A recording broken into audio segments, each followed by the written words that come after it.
So hello everyone, कैसे हो आप सब लोग। तो आज हम करने वाले हैं मैनेजमेंट को किस तरीके से मैनेजमेंट एज अ प्रोफेशन। थोड़ा सा सॉरी मांगता हूँ आप लोगों से, मैं थोड़ा सा लेट, थोड़ा सा नहीं मतलब मान लेते हैं 2 हफ्ते पर रिजल्ट का टाइम था, थोड़ा सा हम उस चीज के लिए बिजी थे। 2 हफ्तों तक हमारी वीडियो नहीं है, उस चीज के लिए एक्सट्रीमली सॉरी।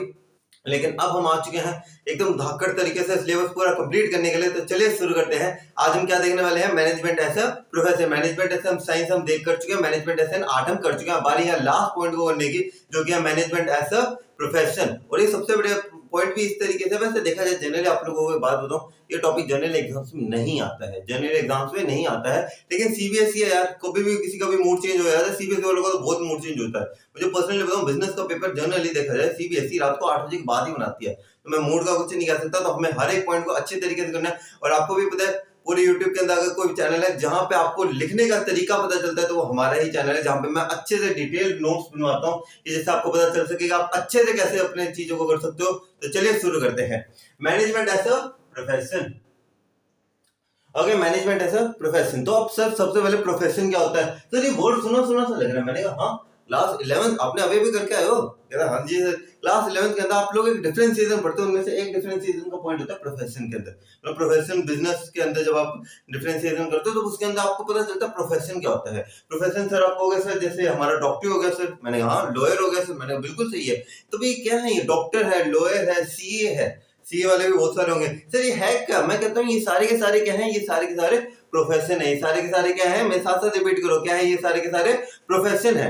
तो फिर आप मेरी प्रोफेशन की अगर डेफिनेशन देखने, देखो मैं हमेशा कहता हूँ लिखने का तरीका ही सबसे मेन होता है। अगर लिखने नहीं आता तो बिजनेस के अंदर नंबर नहीं मिलती, क्योंकि बिजनेस के अंदर सिर्फ लिखना आना चाहिए कि लिखना किस तरीके से है। अब ज्ञान आपके पास है, बहुत बढ़िया बात है यार, आप उस ज्ञान के ऊपर कितना लंबा लिख सकते हो। नंबरों की कुछ वर्ड लिमिट भी तो देते हैं वो लोग, और उसी वर्ड लिमिट के अंदर बेस्ट कंटेंट कहां से मिलेगा, वो यहाँ से मिलेगा। यहाँ के नोट्स चाहिए, इंस्टाग्राम की आईडी स्टार्टिंग में आ जाती है, एंडिंग में आ जाती है, कि आप वीडियो एडिटिंग के अंदर काफी और हमसे काफी और कुछ पॉइंट छूट जाते हैं, तो हम क्या पता है यहाँ पे आईडी ना ला पाओ, स्टार्टिंग के अंदर आ जाएगी, वहां पे जाओ यार। नोट्स में फ्री ऑफ कॉस्ट दे रहे हो यार, पैसे नहीं लेते नोट्स के, एकदम फ्री ऑफ कॉस्ट चलते हैं। और ये नोट्स मेरे ऑफलाइन बैचेस के अंदर भी चलते हैं। मैं ना ऑफलाइन में कोई डिफरेंशिएशन करता हूँ, ना ऑनलाइन के अंदर कोई डिफरेंशिएशन करता हूँ। ऑनलाइन में बस इतना है, आप लोगों की एक छोटी सी जिम्मेदारी है, लॉ ऑफ कनेक्टिविटी बनाए रखना मेरे साथ। आपको क्या बनाए रखना है, लॉ ऑफ कनेक्टिविटी बना के रखना आपको मेरे साथ, कि मैं आप लोगों को रिवर्ट करने कहूँ तो मेरे साथ रिवर्ट करना आप लोगों को, बस इतनी सी जिम्मेदारी आप लोगों की। आ जाओ वापस। तो मैनेजमेंट ऐसा प्रोफेशन के अंदर सबसे पहले क्या करना है सर, साइंस के अंदर सबसे पहले साइंस की डेफिनेशन दी मैंने, बिल्कुल सही है। आर्ट के अंदर पहले आर्ट की डेफिनेशन दी, सिमिलरली प्रोफेशन कर रहे हो तो प्रोफेशन के अंदर सबसे पहले क्या करना है, प्रोफेशन की डेफिनेशन देनी है। किसकी डेफिनेशन देनी है, प्रोफेशन की। तो प्रोफेशन को हम क्या कहते हैं, ऑक्यूपेशन। ऑक्यूपेशन मतलब काम, ऑक्यूपेशन मतलब काम, साथ साथ बोलना, ओके। ऑक्यूपेशन मतलब ऑक्यूपेशन विच रिक्वायर, क्या रिक्वायर्ड होता है, जिसके लिए स्पेशलाइज्ड नॉलेज, एक स्पेशलाइज्ड नॉलेज जिसके लिए रिक्वायर्ड हो, एंड ट्रेनिंग, ट्रेनिंग रिक्वायर्ड हो, and the anti is restricted. Sir थोड़ा बहुत थोड़ा और क्लियर करो। मैंने कहा ठीक, ऑक्यूपेशन का मतलब आपको समझ में आया। हाँ जी सर, ऑक्यूपेशन का मतलब क्या होता है, काम होता है सर। ऑक्यूपेशन जिसके लिए हमें रिक्वायरमेंट होती है, किस चीज की रिक्वायरमेंट होती है। मैं एक काम करता हूँ, एक एग्जांपल लेता हूँ। आप कॉमर्स वाले बच्चे हो तो कॉमर्स वालों के लिए सीए सही रहेगा, तो सीए का एग्जांपल रहते हैं। ऑक्यूपेशन, सीए क्या है, काम है। ऑक्यूपेशन विच रिक्वायर, क्या सीए बनने के लिए एक स्पेशलाइज्ड नॉलेज चाहिए होती है। हाँ जी सर, सीए के लिए एक स्पेशल नॉलेज चाहिए होती है, जो हमें जो हम अपने जो कोर्स होते हैं उसके अंदर हम लेते हैं, एक स्पेशलाइज्ड नॉलेज चाहिए होती है। पहला पॉइंट क्लियर है। तो CA which require specialised knowledge, क्या सीए को स्पेशलाइज्ड नॉलेज चाहिए होती है। हाँ जी सर चाहिए होती है। ट्रेनिंग, सीए की क्या ट्रेनिंग होती है। हाँ जी सर होती है, ट्रेनिंग होती है। एंड एंट्री इज रिस्ट्रिक्टेड, हर कोई सीए बन सकता है नहीं सर, एग्जाम देते हैं हम लोग सीए के अंदर, फिर हम जाकर पास होते हैं। तो फिर क्या सीए की सारी क्वालिटीज इसके अंदर फुलफिल हो रही है। हाँ जी सर बिल्कुल सारी क्वालिटीज फुलफिल हो रही है। क्या सीए के लिए स्पेशलाइज्ड नॉलेज चाहिए। हाँ जी सर सीए के लिए हमें स्पेशलाइज्ड नॉलेज चाहिए। मैं कहता हूँ कि सीए के लिए ट्रेनिंग चाहिए, आप कहोगे सीए के लिए ट्रेनिंग भी चाहिए। अगर मैं कहता हूँ एंट्री का रिस्ट्रिक्टेड है सीए के अंदर, आप कहोगे हाँ जी सर एंट्री भी क्या है, रिस्ट्रिक्टेड है। सीए के अंदर हर कोई सीए नहीं बन सकता। सिमिलरली क्या डॉक्टर के लिए पहले नॉलेज चाहिए। हाँ जी सर नॉलेज तो चाहिए यार डॉक्टर के लिए, ट्रेनिंग चाहिए। हाँ जी सर डॉक्टरी के अंदर भी ट्रेनिंग होती है। हर कोई डॉक्टर बन सकता है नहीं सर, नीट का एग्जाम क्लियर करो तब आओगे। सेम आपके आईआईटी के अंदर भी, आईआईटी वाले हम नहीं कहते, वो तो इंजीनियर है। इंजीनियर तो चलो आगे और भी यूनिवर्सिटीज है, लेकिन डॉक्टर का प्रोफेशन को इस तरीके से जा सकता है। लॉयर देख लो, क्या स्पेशलाइज्ड नॉलेज चाहिए होती है। हाँ जी सर स्पेशलाइज्ड नॉलेज चाहिए होती है, ट्रेनिंग भी होती है सर, एंटी रिस्ट्रिक्टेड होती है ना। लॉयर तो उसके बाद जब एडवोकेट जो बनने चलते हैं उसके लिए एग्जाम्स क्लियर करने पड़ते हैं। तो क्या है, ये सारी की सारी चीजों में आपने एक चीज नोटिस करी, सबके अंदर नॉलेज क्या चाहिए, स्पेशलाइज चाहिए, यानी कि उस पर्टिकुलर जॉब से रिलेटेड चाहिए। स्पेशलाइज चाहिए यानी कि उस पर्टिकुलर जॉब से रिलेटेड चाहिए। दूसरा पॉइंट आता है ट्रेनिंग का, हर एक के अंदर ट्रेनिंग चाहिए होती है। हाँ जी सर हर एक के अंदर ट्रेनिंग चाहिए होती है। एंट्री रिस्ट्रिक्टेड यानी कि एंट्री के ऊपर एक बैरियर लगा होता है, हर कोई नहीं जाता, हर कोई डॉक्टर नहीं बन जाता। मतलब वैसे घरेलू डॉक्टर अलग है, लेकिन जो मेन डॉक्टर होता है, क्या हर कोई डॉक्टर होता है? नहीं सर, उसके लिए एग्जाम देने पड़ते हैं, क्लियर करना पड़ता है, एंट्रेंस होते हैं। सिमिलरली लॉयर, एडवोकेट, उनके लिए भी चाहिए होता है, सीए के लिए भी चाहिए होता है। सीए से हम कॉमर्स वाले ज्यादा रिलेट करेंगे। ओके, तो ये तो आपने डेफिनेशन दे दी। अब बारी आती है इसके पॉइंट्स को कवर करने की। अब किस चीज की बारी आती है? इनके पॉइंट्स को कवर करने की। देखो मैं हमेशा कहता हूँ, मैंने इसके अंदर 4 मेजर पॉइंट्स लिए। कितने मेजर पॉइंट्स लिए मैंने इसके अंदर? 4 मेजर पॉइंट्स लिए, ठीक है। जनरली आपके जो क्वेश्चन है 3 नंबर के आते हैं, 4 नंबर के आते हैं और 6 नंबर के अंदर आते हैं। मेरी गारंटी है क्वेश्चन मैनेजमेंट का जो क्वेश्चन है, भले 8 ले लो, साइंस ले लो, 6 नंबर के अंदर नहीं आएंगे। गारंटी है नहीं आते, मैं गारंटी देता हूँ नहीं आते, क्योंकि 6 नंबर के जो क्वेश्चन है ना, बाकी चैप्टरों की वेटेज है, उसके अकॉर्डिंग एडजस्ट हो जाते हैं वो। इस चैप्टर की वेटेज, इसकी सेकंड चैप्टर को, थर्ड चैप्टर की, तीनों मिला के 14 नंबर की वेटेज है इनकी। इसमें से 6 नंबर दे दिए, 8 नंबर और 6 और 8 नंबर अगर हम सेकंड और थर्ड चैप्टर में बांटे ना, जस्टिस नहीं होता। इसलिए 6 नंबर का जो क्वेश्चन होता है वो जनरली सेकंड चैप्टर से दिया जाता है। बड़ा चैप्टर जस्टिस होता है, उस चैप्टर के साथ 6 नंबर का क्वेश्चन वहां से आता है। जो बच गए हमारे 8 नंबर, वो 4 नंबरों के हिसाब से, और मैं इसके अंदर जनरली 4 या 3 नंबर का क्वेश्चन आता है। तो मैंने ये जो आंसर है इसे 4 नंबर के हिसाब से लिखा। मैं देखो आप लोगों के अकॉर्डिंग चल रहा हूँ। मुझे पता है एग्जामिनेशन के सबसे ज्यादा दिक्कत किसके अंदर आती है सर? नोट्स तो है, पर मतलब नॉलेज तो है सर, समझ नहीं आता लिखे कितना। ये वाले पॉइंट के अंदर मेरे मन में आता है। मैं पता क्या, जब मैं एग्जाम लिखता था मेरे मन में आता था यार, मैंने लाइन तो लिख दी, कमी सी महसूस हो रही है। क्या महसूस हो रही है? कमी सी महसूस हो रही है कि यार इसके अंदर ओल्ड लिख सकता हूँ मैं, इसके अंदर क्या कर सकता हूँ मैं, थोड़ा ओल्ड लिख सकता हूँ, मुझे थोड़ा ओल्ड लिखना चाहिए। ये मेरे मन में अंदर आता था। बिल्कुल वही चीज है यार, आपके मन में बहुत सारी चीजें आएंगी एग्जामिनेशन के वक्त। सीबीएसई का है, आपको यार सीबीएसई के अभी लिख लेता हूँ, क्या बात है, लिख लेता हूँ, वर्ड लिमिट एक्सीड हो जाएगी। टीचर को पता है क्या टाइम लगेगा? अगर इतने आंसर लिखना है आपको, इतने के अंदर बचे हुए पार्ट के ऊपर, टीचर को तो बस यहाँ पे ओ और ए लिखना है। सर ओए का मतलब, मैं कहता हूँ ओए का मतलब ओवर अटेम्प्टेड, वो इसके आगे का नंबर नहीं देगी। आगे आपने इतना बढ़िया एग्जाम्पल लिखा है, सही चीज को सही तरीके से कैसे इंप्लाई करना है वो मैं सिखाता हूँ आप लोगों को, कि सही तरीके से अगर आपको नॉलेज आपके पास, बहुत बढ़िया बात है, प्रैक्टिस भी करवाऊंगा मैं आगे। इस जो चैप्टर है इसका टेस्ट जो हमारा जब 1 शॉट पूरा हो जाएगा ना, टेस्ट भी लूंगा, टेस्ट प्लीज अटेम्प्ट करना, ठीक है पक्का। और जब टेस्ट अटेम्प्ट कर लो, उस पीडीएफ की जो लिंक है कमेंट सेक्शन के अंदर छोड़ दो। मैं गारंटी देता हूँ कि मैं वो टेस्ट चेक करके आपको हाथों हाथ दूंगा, एक दिन के अंदर दे दूंगा। हाथों हाथ मतलब ऐसे नहीं कि एक सेकंड के अंदर भेजा दूसरे जगह में, एक दिन के अंदर अंदर आपका टेस्ट चेक होके आ जाएगा, पक्की बात है। मैं ऐसे हवा में बातें नहीं कर, पक्की बात है। हमारी फैमिली है एएमआई की फैमिली, ट्रस्टेड फैमिली है हमारी, ठीक है। तो हम एएमआई की फैमिली को अगर हमें ग्रो करना है तो हम डेफिनेटली आपके हर एक एफर्ट्स को रिकॉग्नाइज करेंगे। तो चलिए आगे बढ़ते हैं। तो 4 नंबर के हिसाब से मैंने इस आंसर को प्रेजेंट किया। ओके, तो सबसे पहला पॉइंट आता है इसके अंदर सिस्टमैटिक बॉडी ऑफ नॉलेज। सबसे पहला पॉइंट क्या आता है इसके अंदर? Systematic body of knowledge. ये पेन थोड़ा दिख नहीं रहा ना, पेन का कलर रेड कर दे। अब देखना जरा, पेन दिख रहा है क्या? एक सेकंड रुकना, मैं देख लूं। हाँ अब थोड़ा थोड़ा दिख रहा है। एक्चुअली अंदर ग्रीन के अंदर थोड़ी सी शेड सी कम आ रही थी। ठीक है चलो कोई बात नहीं, हमने ऊपर वाले के अंदर सिर्फ डेफिनेशन एक्सप्लेन करी अभी तक। तो systematic body of knowledge, systematic body of knowledge सब पिछली 2 वीडियो देखी, अगर नहीं देखी तो अगर आपको सिर्फ ये टॉपिक समझना था, क्यों हम टॉपिक वाइज भी वीडियो बनाते हैं। ये topic systematic body of knowledge में से एक ही चीज कहता हूँ, थोड़ा ही इरेजर देना, थोड़ा तो क्या पूरे आएगा। चलो आज मैं कहता हूँ सिस्टमैटिक बॉडी ऑफ नॉलेज, मैं कहता हूँ इसका मतलब क्या होता है? Study material. क्या मतलब होता है इसका? Study material to acquire knowledge. मेरे साथ साथ बोलना, study material to acquire knowledge. Study material to acquire knowledge. तो क्या है सिस्टमैटिक बॉडी ऑफ नॉलेज? यानी कि वो स्टडी मटेरियल जिनसे हम नॉलेज को एक्वायर करेंगे। मैं कहता हूँ वापस डेफिनेशन पे, occupation which require specialised knowledge. यार डॉक्टर हर कोई थोड़ी ना बनता है, उसके लिए नॉलेज चाहिए होती है, एक पर्टिकुलर नॉलेज है जो हम कलेक्ट करते हैं। कैसे? जो बुक्स होती है उनके ऊपर बेस्ड, वहां से पढ़ के बनेगा। सीए बनते हो, सीए के अंदर भी तो बुक्स होती है, जहां से क्या करते हो? Study material. सीए की बुक्स क्या है? Study material. वहां से क्या एक्वायर करते हो? नॉलेज एक्वायर करते हो। क्या एक्वायर करते हो? नॉलेज को एक्वायर करते हो। सिमिलरली डॉक्टरी की बुक्स है, डॉक्टरी की बुक्स क्यों पढ़ते हो? नॉलेज को एक्वायर करने के लिए। जो डॉक्टरी की बुक्स है वो क्या है? स्टडी मटेरियल है। एडवोकेट हो, एडवोकेट की जो बुक्स है वो क्या है आप लोगों के लिए? स्टडी मटेरियल है। वो स्टडी मटेरियल की बुक्स पढ़ते हो ताकि आप जो नॉलेज है वो क्या कर सको?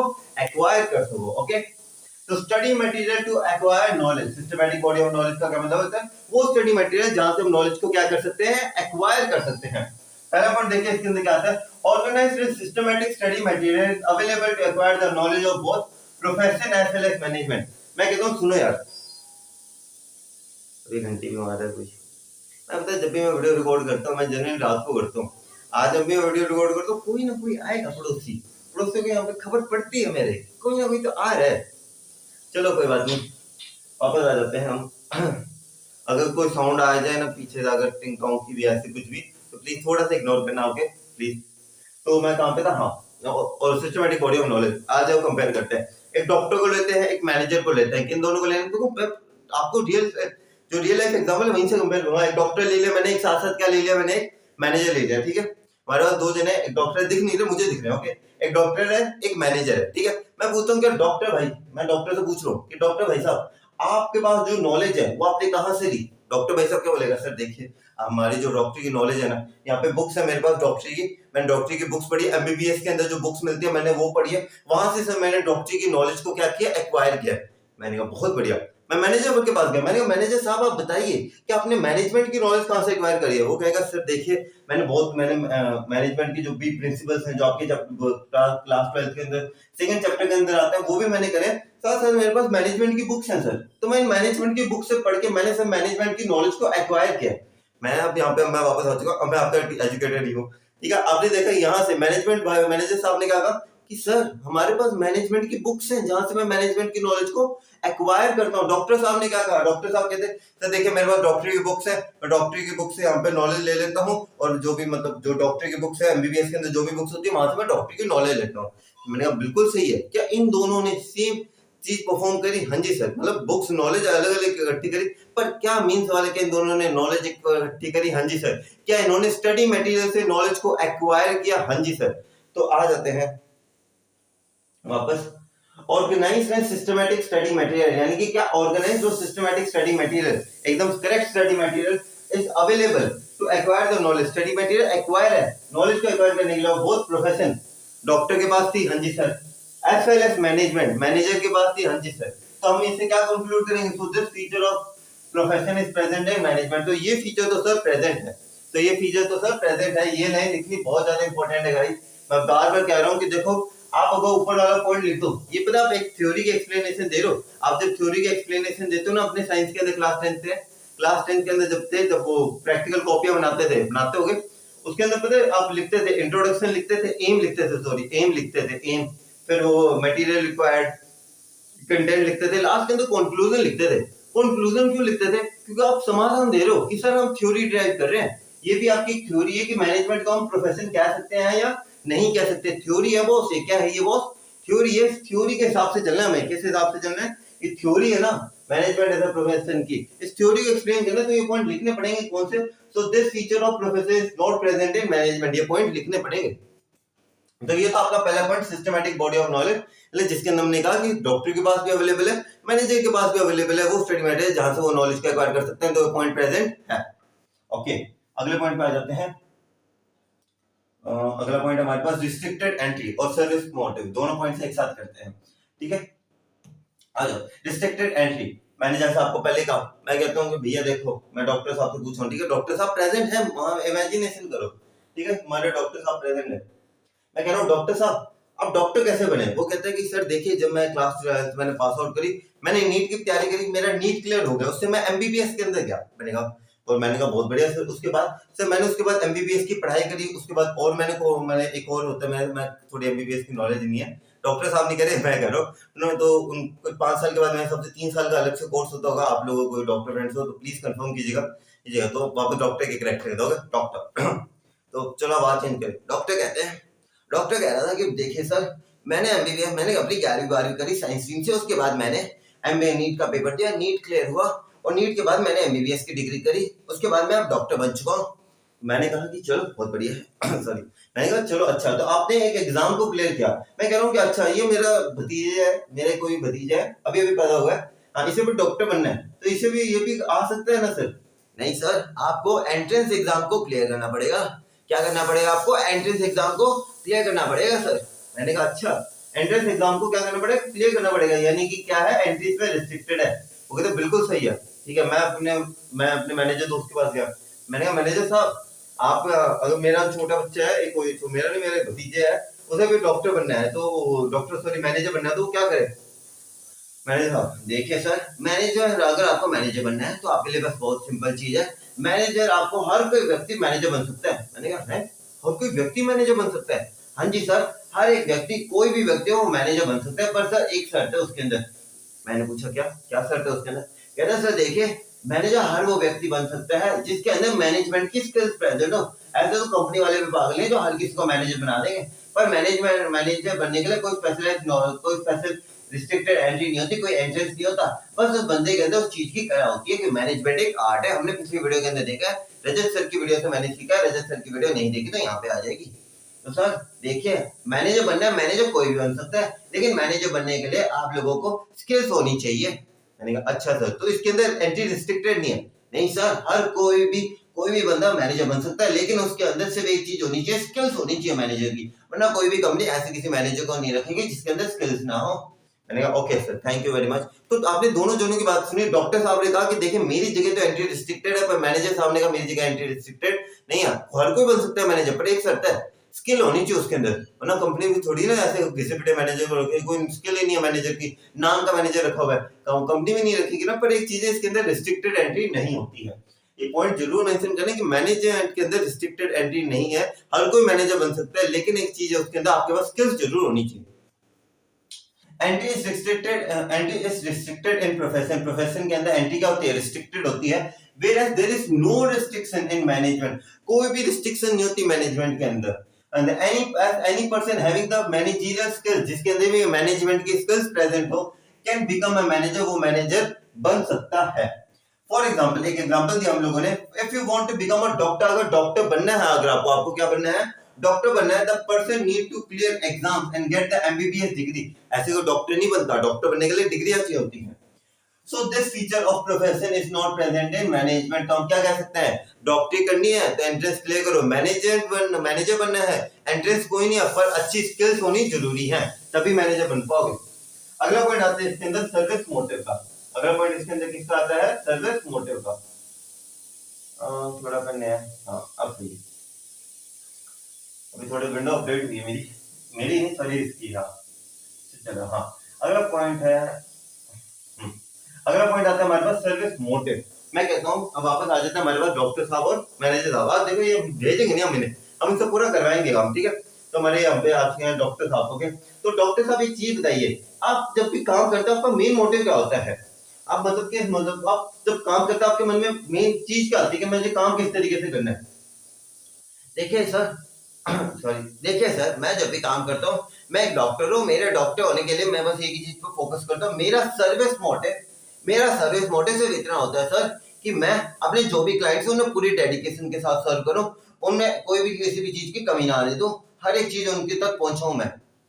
ठीक है सर, आप मतलब आपका यही है कि कोई भी प्रोफेशन के अंदर, तो प्रोफेशन का मेन होता है कि जो भी उनके क्लाइंट्स हैं, अगर मैं सीए की भी बात करूं, सीए का भी यही है कि वो अपने क्लाइंट्स के लिए अपना बेस्ट वर्क करे, यानी कि वो अपने क्लाइंट्स को डेडिकेशन के साथ सर्व करे। क्या मैं करेक्ट बोल रहा हूँ सर? हाँ जी सर, आप बिल्कुल सही बोल रहे हो। रजत से कभी बुरा नहीं मानते, सब्सक्राइब इस चैनल, ठीक है? तो हमारे डॉक्टर साहब तो कहते हैं कि देखो हमारा सर्विस मोटिव है कि भैया हम लोगों को अपने क्लाइंट्स हैं, यानी कि जो भी उनके क्लाइंट्स, यानी कि जैसे डॉक्टर के लिए क्लाइंट नहीं कह सकते, डॉक्टर के जो भी पेशेंट्स हैं उनके लिए वो अच्छे से उनका इलाज करें, उनके किसी भी चीज की कमी ना होने दीजिए। तो डॉक्टर साहब से बात की, डॉक्टर साहब बैठ के मैनेजर साहब से बात करते हैं। मैनेजर साहब आप बताइए आपका सर्विस मोटिव क्या होता है? मैनेजर साहब देखिए सर, मेरा सर्विस मोटिव सिर्फ इतना ही है कि मेरे जितने भी जने हैं सर, जो भी मतलब जो भी मेरे कस्टमर्स हैं, मेरा मेन मोटिव उन्हें सर्व करना तो है ही, पर साथ साथ मेरा मेन मोटिव देखा जाए वो सब मेरा सेकेंडरी मोटिव है, पर मेरा मेन मोटिव हमेशा प्रॉफिट मैक्सिमाइजेशन है, क्योंकि मैं फर्म के लिए काम कर रहा हूँ। मुझे इस तरीके से मैनेजमेंट करनी है सर कि मेरा जो प्रोफेशन है उसके अंदर मैं अपने फर्म को ज्यादा से ज्यादा प्रॉफिट कमा के दे सकूं, क्योंकि प्रॉफिट बहुत ज्यादा इंपॉर्टेंट होता है सर।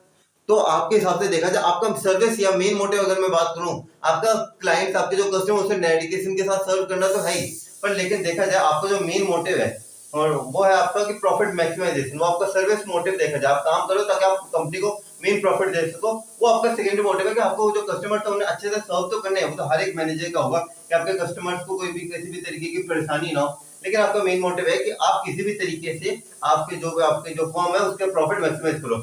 हाँ जी सर, आप बिल्कुल सही कह रहे हैं। मैनेजर का सबसे मेन मोटिव ये होता है कि वो आप किस तरीके से अपनी कंपनी के जो प्रॉफिट है उसे मैक्सिमाइज कर सके। चलिए तो चलिए, अभी तक हमने डॉक्टर मैनेजर साहब की बात सुन ली, डॉक्टर साहब की बात सुन ली, अब बात करते हैं। डॉक्टर साहब ने कहा कि मेरा काम है, डॉक्टर कहते हैं डॉक्टर्स ये कि मेरे जितने भी क्लाइंट्स है, पेशेंट है, डेडिकेशन से सर्व करूंगा।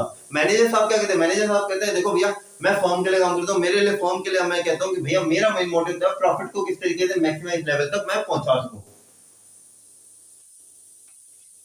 हाँ, तो अब इसके अंदर मैं क्या कहता हूँ, इसके अंदर पहले का प्रोफेशन, प्रोफेशन का क्या डॉक्टर साहब ने बताया, serve the client and patient with dedication. Okay, doctor के क्लाइंट्स नहीं होते, पेशेंट्स होते हैं, ठीक है। तो अपने जो भी क्लाइंट्स है, पेशेंट्स है, उन्हें किस तरीके से सर्व करना है, डेडिकेशन के साथ। मैनेजमेंट का क्या होता है, profit maximisation. So this feature of profession is not present in management. तो ये फीचर प्रेजेंट ही नहीं है। एक कह रहे कि मुझे मेरे क्लाइंट्स को डेडिकेशन से सर्व करना है, तो दूसरा बंदा क्या कह रहा है, मुझे एक ही चीज करनी है, क्या, प्रॉफिट मैक्सिमाइजेशन। तो ये फीचर प्रेजेंट नहीं है।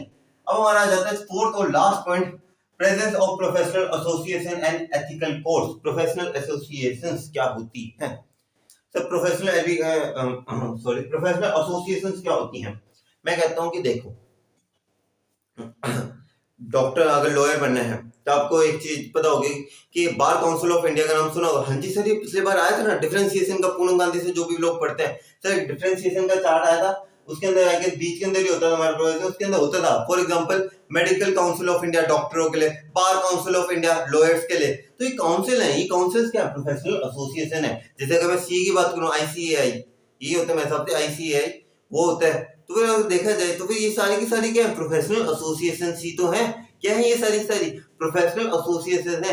यानी कि अगर आपको प्रोफेशन को एक्सरसाइज करना है, अगर हमारे जो डॉक्टर साहब है ना, डॉक्टरी की प्रैक्टिस करनी है, यानी कि डॉक्टरी को आजमाना है लोगों के ऊपर, हमने जो भी उन्होंने पढ़ाई करी इसको इस्तेमाल करना है, इन्हें अपने आप को रजिस्टर करना पड़ेगा। रजिस्टर यानी कि इन्हें बताना पड़ेगा इन एसोसिएशन को कि सर देखिए मैं एक डॉक्टर हूँ। कहता है डॉक्टर की वो एक सर्टिफिकेट सा होता है, वो क्या होता है, वो ये चीज दर्शाता है कि जो डॉक्टर है ना, ये रजिस्टर्ड है कहाँ पे, मेडिकल काउंसिल ऑफ इंडिया के अंदर। यानी कि इस डॉक्टर को पता है कि भैया मेडिकल काउंसिल ऑफ इंडिया के अंदर ये बंदा रजिस्टर्ड है, यानी कि मेडिकल काउंसिल ऑफ इंडिया की निगरानी के अंदर ये सारे काम हो रहे हैं। तो ये एक डॉक्टर है, तो फिर डॉक्टर को कहाँ पे रजिस्टर करना होता है, medical Council of India. Lawyer है, लॉयर को कहाँ करना होता है, बार काउंसिल ऑफ इंडिया, क्योंकि बार काउंसिल ऑफ इंडिया को बताता है कि देखिए सर मैं एक लॉयर हूँ, अब मैं अपनी प्रैक्टिस से अपनी जो भी नॉलेज उसे एक्सरसाइज कर रहा हूँ। वो इस तरीके से अपने एसोसिएशन को बताता है। तो प्रोफेशनल एसोसिएशन का मतलब क्लियर हुआ। हाँ जी सर, एथिकल कोड्स क्या होते हैं। मैं कहता हूँ एथिकल कोड्स होते हैं एक तरीके की rules and regulation. Ethical codes का मतलब लिख लो साथ साथ। एथिकल कोड्स का क्या मतलब होता है, rules and regulations, rules and regulations. अब सर रूल्स एंड रेगुलेशंस क्या है, एक काफी फिल्मों में होता है, एक डायलॉग सुना होगा, डॉक्टर कुछ कसम से कहते हैं कि हम कभी भी किसी पेशेंट को मना नहीं करेंगे। सुना ये वर्ड, हाँ जी सर सुना था। ये तो होते हैं एथिकल कोड, उनके रूल्स एंड रेगुलेशंस। कोई भी डॉक्टर है, अब डॉक्टर के भी कुछ रूल्स एंड रेगुलेशंस होते हैं कि उन्हें रोज रोज उनके हॉस्पिटल में आने के रूल्स अलग, हॉस्पिटल में आके उन्हें रूल्स बताए जाते हैं, नहीं, उन्हें पहले ही बता दिए जाते हैं कि आप एक डॉक्टर हो तो आपकी क्या क्या जिम्मेदारियां बनती है, आप एक सीए हो तो आपकी क्या क्या जिम्मेदारी बनती है, आप एक लॉयर हो तो आपको क्या क्या जिम्मेदारी बनती है। आपको सारी की सारी चीजें जो है एथिकल कोड आपको बताए जाते हैं। तो जब देखा जाए डॉक्टर या जो भी प्रोफेशन है सर, प्रोफेशनल एसोसिएशन प्रेजेंट है, हाँ जी सर। क्या एथिकल कोड्स है, हाँ जी सर। डॉक्टर के अंदर तो ये फीचर प्रेजेंट है, यानी कि प्रोफेशन के अंदर तो ये पॉइंट है। अब देखते हैं मैनेजमेंट के पॉइंट ऑफ व्यू से। तो मैनेजमेंट से, मैनेजर साहब से मैंने कहा कि सर देखिए, सर आपके लिए कोई प्रोफेशनल एसोसिएशन है सर। हाँ जी सर, हमारे मैनेजर्स के लिए भी एक प्रोफेशनल एसोसिएशन प्रेजेंट है सर। मैंने पूछा कौन सी वाली सर, कौन सी प्रेजेंट है सर। देखिए इसके अंदर जर्नली आपके पास है एमा, एमा, एमा नहीं, एमा वाली नहीं सर। वैसे देखा जाए आप इन दो लेटर्स को उल्टा कर दो और इन दोनों को एक मान लो तो ये एएमआई बन जाता है। देखो बिजनेस के अंदर भी एएमआई है, सब्सक्राइब टू एएमआई चैनल। अभी करना पड़ता है यार, क्या करूं, अब एक बार स्टार्टिंग है ना, स्टार्टिंग में करना पड़ता है। देखो मैं भी अगर 1 लाख पार हो जाएंगे ना, उसके बाद हम भी नहीं बोलेंगे ये चीजें, सब्सक्राइब टू आवर चैनल, ठीक है। उस टाइम तो मुझे पता है, पर अभी हमें इनिशियल स्टेज के अंदर करना पड़ता है। ओके, मुझे पता है थोड़े इरिटेट हो रहे हो सर, टॉपिक से मत ही भटको, पर करना पड़ता है, बुरा मत मानना। ओके, तो कहाँ पे था, हाँ, तो ईएमआई को तो हटा दूं, ये तो बिहाइंड द सीन्स के अंदर जाने वाला पॉइंट है। ठीक है सर, एमा, सर एमा, एमा नहीं सर, एमा। मैंने कहा एमा का क्या मतलब होता है, वो कह रहे सर देखिए ए से मतलब है all India management association. Sir हर एक मैनेजर को ऑल इंडिया मैनेजमेंट एसोसिएशन के अंदर रजिस्टर करना जरूरी नहीं होता, जरूरी नहीं होता। मतलब सर ये डॉक्टर साहब तो कह रहे थे कि इन्हें जरूरी होता है। हाँ जी सर, ये डॉक्टरों के लिए पक्का जरूरी होता होगा, सारे प्रोफेशंस के अंदर अपने आप को रजिस्टर करवाना जरूरी है, पर मैनेजर के अंदर आपको किसी भी एसोसिएशन, यानी कि हमारे जो एमा है ऑल इंडिया मैनेजमेंट एसोसिएशन, वहां पे रजिस्टर करवाना जरूरी नहीं है। और इसी कारण आपको वहां के जो एथिकल कोर्स है वहां से भी आपको बंदे रहना, यानी कि रूल्स एंड रेगुलेशन को भी, उनके रूल्स एंड रेगुलेशन को भी फॉलो करना जरूरी नहीं है सर। तो एक तरीके से कहा जा सकता है कि हमारे पास प्रोफेशनल एसोसिएशन है, पॉइंट है, प्रोफेशनल एसोसिएशन तो है, लेकिन उनके अंदर रजिस्टर करना जरूरी नहीं है, और जरूरी रजिस्टर ही नहीं करे तो उनके एथिकल कोड से बाउंडेड रहना जरूरी नहीं है। तो आप हम इस फीचर को देखते हैं। तो क्या ये फीचर डॉक्टरी के अंदर प्रेजेंट है? Yes sir. प्रोफेशन के अंदर ये पॉइंट प्रेजेंट है। क्या ये पॉइंट मैनेजर के अंदर प्रेजेंट है? नो सर, मैनेजर के अंदर ये पॉइंट प्रेजेंट नहीं है, तो ये पॉइंट फीचर इसका प्रेजेंट नहीं है। देखते हैं इसके अंदर क्या लिखा। For all profession special association are present, every professional has to get himself registered there to practice their profession. मैंने जैसे कहा था डॉक्टर को रजिस्टर करना पड़ेगा कहाँ? मेडिकल काउंसिल ऑफ इंडिया के अंदर, ताकि वो डॉक्टरी की प्रैक्टिस कर सके। And set the ethical codes which are fixed by this association. यही एसोसिएशन कहती है हम कभी किसी पेशेंट को मना नहीं करेंगे। ऐसे आपने डायलॉग सुने होंगे। तो वही ये सारी चीजें हैं, ये जो एथिकल कोड्स है, रूल्स एंड रेगुलेशन, इस तरीके से एसोसिएशन सी करवाती हैं। यार थोड़े से टाइम लगेगा, इंडिया ने अभी अपडेट हुआ ना, तो बस हो ही गया अब तो। ठीक है, तो हमने प्रोफेशन के अंदर तो आपने देख लिया, जैसे कि for example doctor get himself registered. Doctor जो अपने आप को रजिस्टर करवाता है, get himself registered in the Medical Council of India, उसके अंदर रजिस्टर करवाएगा, कसमें खाएगा कि मैं कभी किसी पेशेंट को मना नहीं करूंगा। उसके बाद वो फाइनली अपनी डॉक्टरी की प्रैक्टिस करेगा। पर मैनेजमेंट के अंदर देखो क्या होता है on comparing okay management association are present such as AIMA. AIMA का फुल फॉर्म बताओ, अभी अभी बताई थी, वीडियो पॉज करके बताओ, अभी अभी बताओ, बता दिया आप लोगों ने, वेल एंड गुड। अब साथ साथ बोलते हैं All India management Association, All India management Association, All India management Association, ठीक है, AIMA. But it is not necessary for the manager to get themselves registered in these organisation. पर ये जरूरी नहीं है फॉर द मैनेजर्स, मैनेजर्स के लिए जरूरी नहीं है कि वो अपने आप को रजिस्टर करें इन ऑर्गेनाइजेशन के अंदर। And legally it is not compulsory for every manager to get themselves registered and encircled by the ethical codes. Register करने जरूरी नहीं है, तो उनके एथिकल कोड से बाइंडेड करना जरूरी नहीं है। तो इससे हम क्या कंक्लूड करते हैं? सो this feature is not present in management.